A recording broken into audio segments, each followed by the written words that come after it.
Some of those builders in the late 90s, 2000s, oh, they were dirty. This house is from the late 90s, man, and there are no light fixtures in the ceiling of the living room. A lot of those guys were charging for upgrades to do that. But we're going to remedy that today.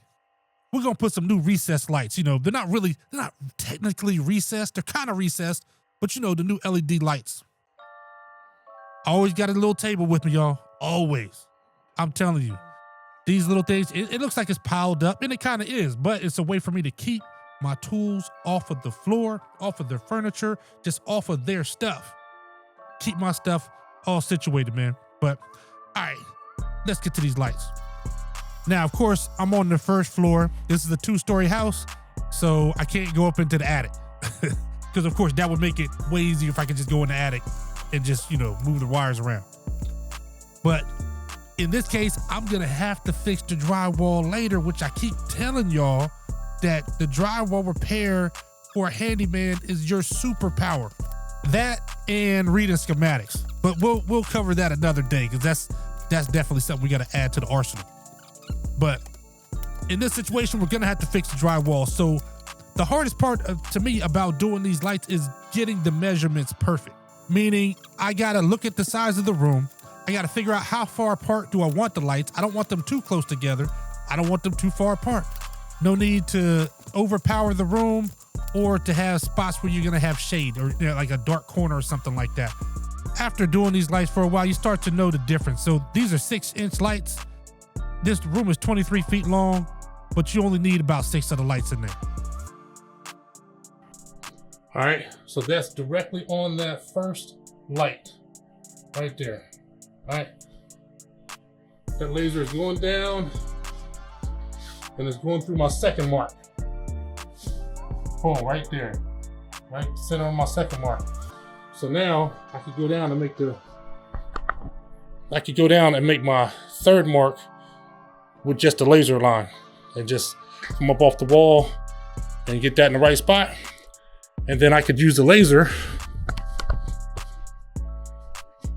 from there and just go straight across the room, come up off the wall the same distance that I did over there. And then I mark my line, and then I got it perfectly square. This will be the exact spot as this one, just of course on the other side. That part is super critical, because there's gonna be nothing worse than to put these lights up and to look down the line and they're just crooked. That would destroy me on the inside. Of course, if you had a hole saw with the same size as the circle as the light fixture, then you can just, you know, cut it with that. But I have one. I don't know. I don't really like to use it. It gets a little messy when I use that thing. And they make the shield that goes over top of it, but it's just, I don't know. I like to use my own method. So let's go. I'm team multi-tool all day. I mean, what can I say, man? I'm like a wizard with that thing. I can cut any shape with it. Also, wherever I'm gonna put a light, I always mark it with a plus sign or something like that. And that's because that little paper cutout that they gave you that comes with the light fixture, it goes perfectly over top of that plus mark. And it lets me make sure I get every light dead center of all the marks. Now, this is just satisfying. Man, I love it. Look at, I mean, just nice and clean. You know, now that I think about it, in this situation, it's actually a good thing that they didn't put a light fixture in this living room. And the only reason is because now that when I install these lights, when you have the light fixture in the middle, you either have to figure out a way to reroute the electric, or you're gonna have a cap in the middle. And I mean, it gives you the electric in the middle already, so you just run all the lights off of that, but you're gonna have a big cap in the middle of your room on the ceiling. And you know, I just prefer not to have that. So if I could have a clean look, I'd rather go with that. As you can see, all the holes are cut. So now it's time to cut out the drywall for wiring. You can do this however you want, but I would suggest don't cut little holes between each stud, because it's just tedious. Just cut one rectangle, just one. Find all your studs and cut a rectangle. So this is, I'll just show you how I do it. You don't have to go all the way to the hole. You should, matter of fact, I like to stay away from the hole because it makes the drywall repair easier. So let me find these studs first. Okay, I know it's joists, not studs. All right, I can't re-record the video. All right, the job is done. What y'all want me to do? What y'all want me? You know what I'll do? I'll even play it now. I'll slap or punch myself or something just for your satisfaction. Just to let you know I know I was wrong. All right, so you see where the hole is? So the hole's here, the stud is way back, the first stud is back here. So I don't have to get right up to the stud. I can drill the hole from back here. So remember, I don't cut any drywall that I don't need to cut. So instead of cutting on this stud, because once I get through this stud, I can pull the wire through the hole. So I can start back here, cut here, as long as I can get my hand up in here, so I can reach over there and cut the hole, drill the hole through there, I'm fine. So I'll start there, and these are where the studs are. And then I'll go all the way down to here and see what the next hole is. So I don't have to, same thing. That hole actually has a stud going through it. So before that, the next stud is here, and I don't have to get right up to the stud. I can cut back to the next stud and just cut over far enough where I can reach my hand and reach the drill in to drill through this stud and then pull the wires through to this hole. Now, if you just heard that, I mean, dude, that was 10 times. I got punched 10 times. That's crazy. I don't know why I kept saying it like that. But even though I'm hurt, dude, I got to take a time out to play a beautiful song for this tool.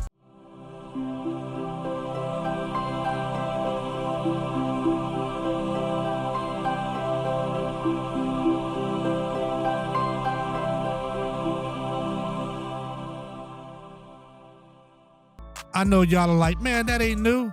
I had that for years. I know. I've been thinking about it for years. And then this was the perfect opportunity for me to get it on this job. And look, Makita, you did your thing with this one, man. This drywall cutout tool. Look at this. You do see there's no dust. Like, I got it hooked up to my vacuum and everything. Now, I didn't have a perfect attachment for it, but it ended up working out. The edges of the drywall they're not super smooth once you're finished. So you do got to go back, at least I did, and went back and, just cut off any of the frayed edges. But I mean, there's not really a way you're going to avoid that anyway. So, but you see how that just popped right out? Oh, I mean, you can't get much better than that. I set it to go, basically a half an inch. It cuts right over the studs. I don't have to stop and do an extra cut like I do with the multi-tool. Works great. All right, y'all. I ran into an issue. And not the first time this happened. This happens. This is how it goes sometimes. So when you get over by the wall, let me show you. When I get close to the wall, because I got to go down this wall to run to a switch down there. I'll cut close to the wall, and then I'll reach in there and put a drill down and drill through the ceiling. So that way I don't have to touch the wall. I don't have to get too close to the edge, and I'm good. Problem is in this situation, I don't know if you can see it. Let me put a light on it. The joist is right there. Almost right on top of that wall. So it's not on top of the wall, it's on top of the crown, where the crown is. But there's no way for me to get, if I was to run a hole, then there's no way for me to get the wire down in the wall. So the only way to do it is you got to go into the next room. You got two choices. I could cut right here, cut a hole, drill up, drill a hole here, drill a hole up, and pull the wire through this way. But of course, then I'd have to paint this whole wall. It's a different color, I'd have to match the paint and all that. Or, see where that hole is? Gotta come to the other side of the ceiling and cut this side, and then do what I was gonna do anyway and drill down. But then that means I'd have to paint this whole ceiling. So do I wanna paint this whole ceiling or this wall over here? It's just how it goes sometimes, it's just the luck of the draw. But the ceiling's little because it's in a hallway. So it's a small ceiling, and I'm already gonna be painting ceilings anyway. So I think I'm gonna choose the ceiling instead of trying to color match this wall, and it doesn't match. And then to match the rest of the room, and then I gotta paint the whole room, I'm not even gonna risk it. So I'm just gonna go ahead and cut a hole in the ceiling in the other room. It just is what it is, you know? The funny part is that I've had this happen before. It's not like it's the first time I've ever ran into this, but it didn't even cross my mind when I was working up the estimate for the job. So, but doesn't matter. Job still has to get done, so I went ahead and did it. That's just what it is. Drill down through the top plate, get that thing done, and now I'm just drilling through the studs. Joyce, I'm still saying it now. So we'll get to the next step. Now these are the little boxes, the electrical boxes that come attached to the light, and they come with these little connectors, and you just strip the wire, plug them in where you need to, and that's usually work. Now, a lot of times, I'll be honest, I cut those off. If I'm just putting one wire in there and I'm going to the next light, then maybe I'll use those. Anything more than that, I cut them off and just use wire nuts. I'm just more comfortable that way. Now, I wired this light, just kind of showing, I know how to wire the lights up, but you have to, if you do this for a business, you got to know it, I guess, whatever your state, municipality, wherever you live, can you work on electrical? Is it a thing you can do? Like certain areas I work in, you can't do the electrical. You can't do electrical plumbing, but then other areas I work in, you can do whatever you want, right? So this one, the wires are already ran, switches on the wall, and I'm hooking this light up, but I'm not doing the whole electrical install. But on these lights, the electrical portion is actually the easiest because you're pretty much hooking these lights up. You see what I'm doing now? You pull the wires through the wall and put a wire down where I cut the hole in the top plate for the switch, and then you hook a new switch up, and that's that's pretty much it. So I don't know, electrical was kind of limited on this one, but that's one of the reasons why I love these jobs.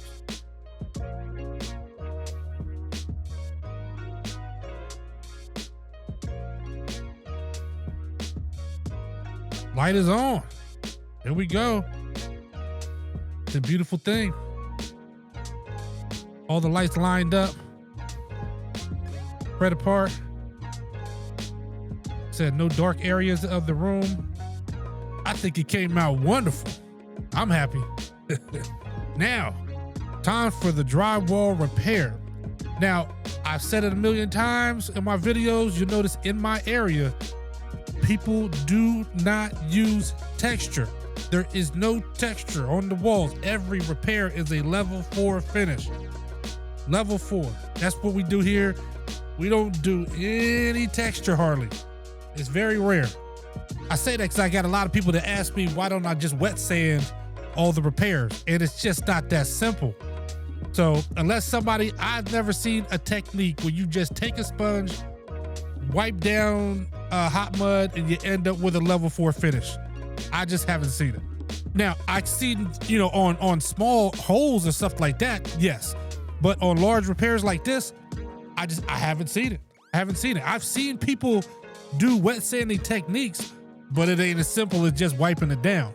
All the ones I've seen people do on level 4 finishes, we gotta specify for level 4, I've seen people that, they get hot mud to a point, but then they gotta go back with a very sharp trowel or a sharp joint knife or a drywall knife, and they gotta work that drywall and take off that layer with that sharp, super sharp, razor sharp joint knife, and keep working it until it's smooth as glass. And then maybe yes, I might agree with you.